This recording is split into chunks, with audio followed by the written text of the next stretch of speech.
सारे कपड़े हो गए थे। साफ करते करते तो मेरी हालत खराब हो जाती है। पता नहीं दीदी कहाँ से इतना चुन चुन कर कपड़ा ले आते हैं। अब मैं बहुत थक गई हूँ, चले थोड़ा आराम कर लेती हूँ। क्या हुआ दीदी?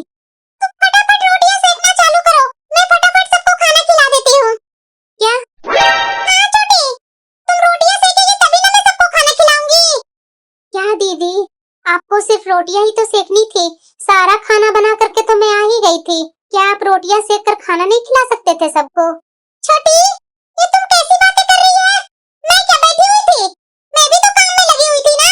अब मेरे से ज्यादा सवाल और जवाब मत करो, चुपचाप से जाकर जल्दी जल्दी रोटियां सेको, मैं सबको खाना खिलाती हूँ। मुझे भी पता है कि आप कितना काम करते हैं, पर क्या करूं, सासू माँ को जो चाहते हैं। अगर मैं रोटियां नहीं सेकूंगी ना तो सासू माँ के और कान भरने का मौका मिल जाएगा आपको। बड़ी बहू, खाना तो बिल्कुल बहुत टेस्टी बनाई है। सच में बहू, तुम दोनों बहुओं ने मेरे घर और गृहस्थी को अच्छे से संभाल लिया है तुम दोनों ने। ऐसी कोई बात नहीं है सासू माँ, वो मेरा जो काम है वो मैं कर देती हूँ, छोटी का जो काम रहता है वो छोटी कर लेती है। नहीं नहीं बहू, मैं तो ये कभी सपनों में भी नहीं सोची थी कि मेरी दोनों बहुएं आकर के मेरे घर को इस तरह से संभालेगी कि मुझे तो पता भी नहीं चलेगा। दोनों मिलजुल कर इस तरह से काम करती है ना बहू कि किसी अगल बगल को पता भी नहीं चलता है कि इसके घर में दो दो बहुएं हैं। तब तो मुझे बोलते हैं कि आपकी बहुओं की कितनी अच्छी स्वभाव है, आपके घर से जरा सा भी आवाज नहीं आती है। हाँ। ऐसी कोई बात नहीं है सासू माँ, अगर छोटी को काम नहीं आता है तो मैं कर लेती हूँ। क्या छोटी तो अभी नई आई है ना सासू माँ? लड़ाइयाँ तो उसी घर में होती है ना सासू माँ कि जहाँ छोटी काम ना करे, बड़ी काम ना करे तो एक दूसरे में सिर्फ गलतियाँ ढूंढते सारे लोग लड़ाई करने लगते हैं। मैं तो छोटी को उतना काम भी नहीं करने देती हूँ सासू माँ, उसे नहीं आता है तो मैं सिखा देती हूँ। तो लड़ाइयाँ किस बात की है सासू माँ? हाँ हाँ बहू, ऐसे ही मिलजुल कर रहना चाहिए। मैं क्या करूँ बहू, मैं तो अपने पैरों से खुद ही लाचार हूँ कि मैं देखने तक नहीं आती हूँ कि तुम लोग कैसे काम कर रही हो, क्या कर रही हो। तो क्या हुआ सासू माँ, आप अपने समय में इतना काम किए ना, अब बारी हम लोग की है काम करने की, तो आप क्यों इधर झांकने आएंगे? अब चुपचाप से आप लोग खाना खाइए, फालतू का बात आप निकाल लेते हैं पैरों पैरों ये पर। आपके घर में जब दो दो बहुएं हैं तो फिर क्या टेंशन है आपकी? हाँ हाँ बहू, बात तो तुम सही बोल रही है।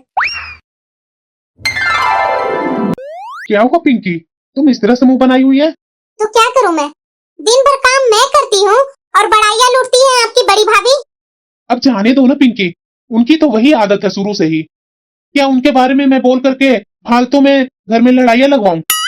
हाँ, यही कह कर करके तो उनको और भी बढ़ावा देते जा रहे हैं आप। दिन भर वो आराम करते हैं, मैं दिन भर काम करती हूँ। मेरी तो काम का एक जरा सा किसी को परवाह नहीं है कि मैं भी काम करती हूँ। अरे यार, ये तुम क्या छोटी छोटी बातों में लग गई है? छोड़ो ना, अभी घर में देखो कितना खुशी का माहौल चल रहा है और उसमें तुम है कि काम में पड़ गई है। तुमसे जितना काम हो पाता है उतना काम करो, बाकी छोड़ दो। मुझे छोड़ने कहाँ देते हैं? बड़ी दीदी तो आकर के पीछे से बोलते हैं कि छोटी तुमने ये काम छोड़ दिया, ये काम कर लो, वो काम कर लो। दिन भर तो आकर के काम गिनाते रहते हैं, तुमने वो नहीं किया है जाकर के कर लो, तुमने ये नहीं किया है ये कर लो। मैं तो खुद ही थक गई हूँ। तुम नहीं सुधरेगी, जाओ जो मर्जी है सो करो, मुझे इस सब में मत घसीटो। मैं जा रहा हूँ काम पर। एक मेरे पति हैं जो इस घर में मेरे पति भी साथ नहीं देते हैं। मैं तो अब बहुत परेशान हो गई हूँ। भाभी, कहाँ गए भाभी? सब कहाँ गए हुए हैं? कहीं दिख नहीं रहे हैं। अरे भाभी नमस्ते। नमस्ते नमस्ते नंदरानी, बड़ा दिन पर याद आया भाभी को। तो क्या करूं भाभी, आप लोग तो मुझे याद करते नहीं हैं, तो मुझे ही याद करना पड़ता है। काफी दिन तो हो गया मुझे मायके से गए हुए, आज तक आपने एक फोन तक नहीं किया कि कैसी है नंदरानी, थोड़ा समाचार तो जान ले। माँ रहती थी तो बीच में फोन कर लिया करती थी, लेकिन जब से माँ गई है तब से तो आप मुझे याद ही नहीं करते हैं। अरे नहीं नहीं नंदरानी, ऐसा मत बोलिए, मैं तो अपना खुद ही बीमारी से परेशान हूँ। मैं कहाँ किसी के पास फोन करती हूँ नंदरानी। अगर भूल चूक कुछ हुई होगी तो माफ कीजिए। आइए आइए चलिए बैठिए अंदर। और बताइए नंदरानी, घर में सब परिवार ठीक है ना? अरे हाँ हाँ भाभी, सब ठीक है, बस आपके नंदोसी जी आप ही को याद कर रहे थे, इसीलिए मैं आई हूँ। नंद रानी, आपको मजाक करने की आदत गई नहीं है। नंदोसी जी बीच में कहाँ से आ गए? तो क्या करूं भाभी, जब आप लोग को याद आती है तो हम लोग गप्पे करने लगते हैं, तो नंदोसी जी भी आपके बारे में बोल बोल कर मजाक करने लगते हैं। छोड़िए छोड़िए, मजाक हंसी तो होते ही रहेगा। बोलिए, नाश्ता में क्या क्या खाएंगे? भाभी आपको तो पता ही है कि मुझे नाश्ते में क्या क्या पसंद है, वही बोल दीजिए अपनी बहू से, वही बना कर ले आएगी।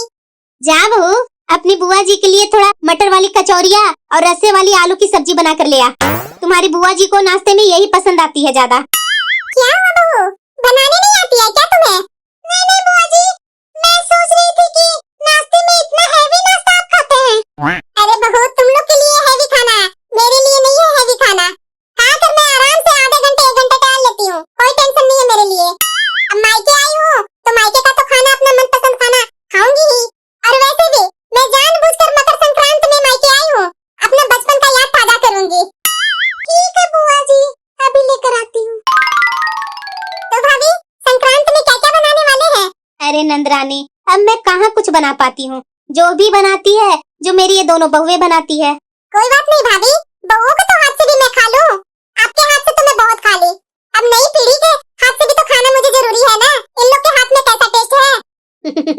वो बात तो है।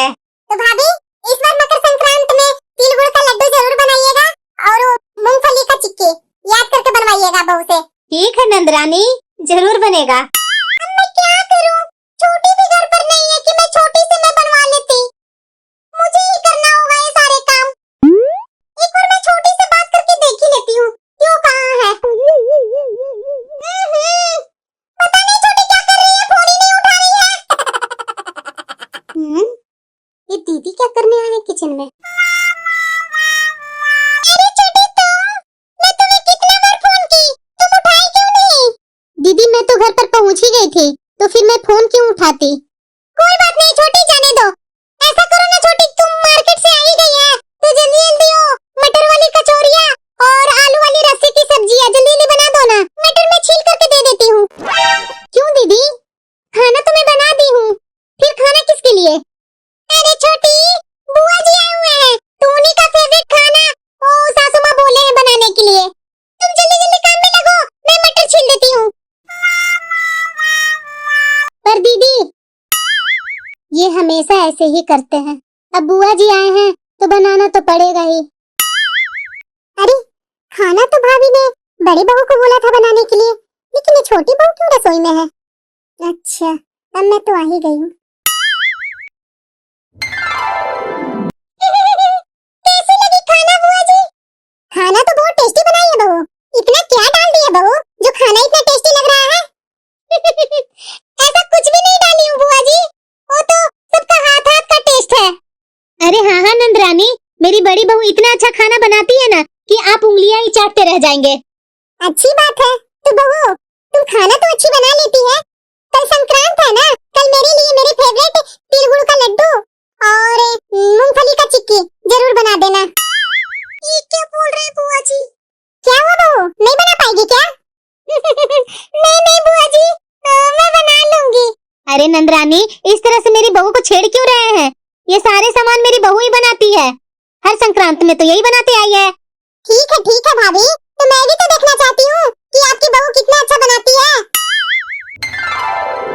छोटी। हाँ दीदी। कल तुम सुबह जल्दी उठ जाना। क्यों दीदी? क्योंकि कल संक्रांत का और लड्डू वगैरह सब बनाने हैं ना, तो जल्दी सुबह उठेगी तभी ना हो पाएगा, साथ में खाना बनाना होगा। एक तो दिन छोटा करता है, तो जल्दी सुबह उठेंगे तभी तो होगा जल्दी काम। ठीक है दीदी।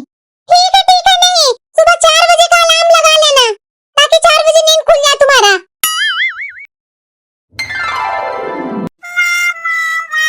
अरे हाँ, छोटी ने तो सारी तैयारियां कर ली है। छोटी। हाँ दीदी, देखिए ना, मैं सारी तैयारियां कर दी हूँ, आइए ना जल्दी जल्दी बना लेते हैं। छोटी, मैं क्या करूँ, देखो ना, आज सुबह सुबह से ही मेरी सर में बहुत दर्द हो गई है। ऐसा करो ना छोटी, तुम सब बना लो ना, हमेशा तो तुम ही बनाते आई है बहन। ये बड़ी बहू तो अभी आ रही है और मैं सुबह से देख रही हूँ छोटी बहू किचन में लगी हुई है, क्या माजरा है यहाँ? पर दीदी, इतने सारा मैं अकेले कैसे बना पाऊंगी? अब छोटी बोलो ना, मैं क्या नखरा कर रही हूँ? बताओ, मेरे सर में इतनी दर्द है तभी तो मैं बोलने आई हूँ ना। वैसे भी तुम हर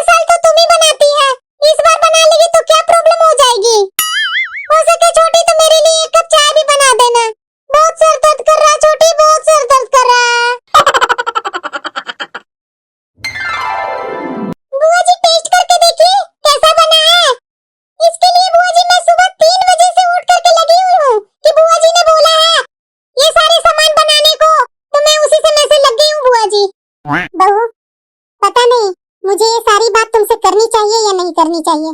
कैसी बात है बुआ जी, बोलिए, जो भी बात है सो सामने से बोलिए। बहू, ये बात बहुत गलत है। छोटी बहू सारा काम करती है और तुम उसका क्रेडिट लेती है। ये क्या बोल रहे हैं बुआ जी? मतलब कि मैं झूठ बोल रही हूँ। जब से मैं यहाँ आई हूँ तब से मैं देखे जा रही हूँ तुम्हें कि बस तुम उस पर हुक्म जताते रहती है, छोटी ये कर दो, छोटी वो कर दो। उसका सीधापन का फायदा तुम इस तरह से उठाएगी। जैसे तुम इस घर की बहू है ना, उसी तरह से छोटी बहू भी इस घर की बहू है।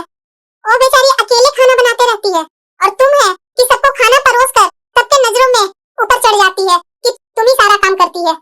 ये तो गलत बात है ना बहू। और तुम अपना शरीर देख रही है कि दिन भर बैठे बैठे आराम करते करते कैसा शरीर फैलते जा रहा है।